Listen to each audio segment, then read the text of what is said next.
টানা 2 বছর লোকসানের কারণে পান চাষ থেকে মুখ ফিরিয়ে নিচ্ছেন নোয়াখালীর চাষিরা। উৎপাদনের তুলনায় খরচ বেশি এবং ন্যায্য মূল্য না পাওয়ায় হতাশ চাষিরা। সহকারী প্রণোদনার দাবি তাদের। মাঠ পর্যায়ে পরামর্শ দিয়ে সহায়তা করছে কৃষি বিভাগ। মোহাম্মদ সেলিমের প্রতিবেদন, জানাচ্ছেন তাসিন তারিন। নোয়াখালীর কবিরহাট ও আশপাশের উপজেলায় পান চাষ থেকে মুখ ফিরিয়ে নিচ্ছেন চাষিরা। গত 2 বছর বন্যা ও জলাবদ্ধতার কারণে ঠিকমতো পান গাছ বৃদ্ধি পায়নি, নষ্ট হয়ে গেছে কয়েকটি বরজ। এছাড়া নানা রোগবালাই, পোকামাকড় তো আছেই। এতে প্রতি মাসেই লোকসান গুনতে হয় 20 থেকে 30 হাজার টাকা।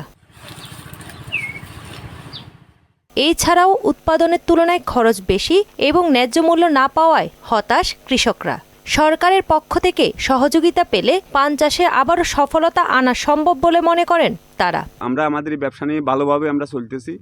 গত বছর যে বন্যা হয়েছিল, গত 2 বছর আগে যে বন্যা হয়েছিল, বন্যা আমাদেরকে সব ধ্বংস করে দিয়ে গেছে। সরকার থেকে কিছু যদি অনুদান আমরা পাই, তাহলে আমরা এই ব্যবসাটাকে আরও সুস্থভাবে আমরা ধরে রাখতে পারবো এবং আমাদের পরিবার পরিজন নিয়ে আমরা সুন্দর করে চলতে পারবো। সরকার থেকে কোনো সাহায্য সহযোগিতা পাই নাই, তবে আসছিল, অনেকে অনেক আশা দিছে, কিন্তু কোনো আশা ফলন হয়নি। বন্যা ও জলাবদ্ধতায় ক্ষতিগ্রস্ত হওয়ায় শঙ্কিত এসব বরজের কর্মরত শ্রমিকরাও। পান বর্ডারের ক্ষয়ক্ষতি হয়েছে, যে প্রচুর ক্ষতি হয়েছে। তো মনে হয় আমার 300 বড় চলে গেছে।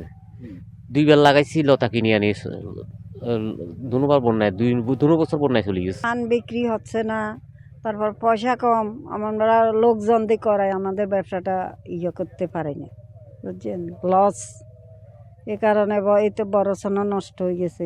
ক্ষতিগ্রস্ত কৃষকদের মাঠ পর্যায়ে বিভিন্ন পরামর্শ দিয়ে সহায়তা করছে কৃষি অধিদপ্তর। কৃষি অফিস থেকে ওনাদের জন্য কোনো সরকারি ওরকম কোনো প্রণোদনা বা সহযোগিতার কোনো ব্যবস্থা নেই। আমরা পরামর্শ দিয়ে থাকি, কিন্তু আমাদের ধান, তারপরে বাদাম, মসুর, মুগ, খেসারি, ফেলন, সরিষা, গম, এগুলোর উপর প্রণোদনা আসে। এগুলোর ক্ষেত্রে বীজ এবং সার সহায়তা আসে, কিন্তু পান এখন পর্যন্ত কখনো আসেনি।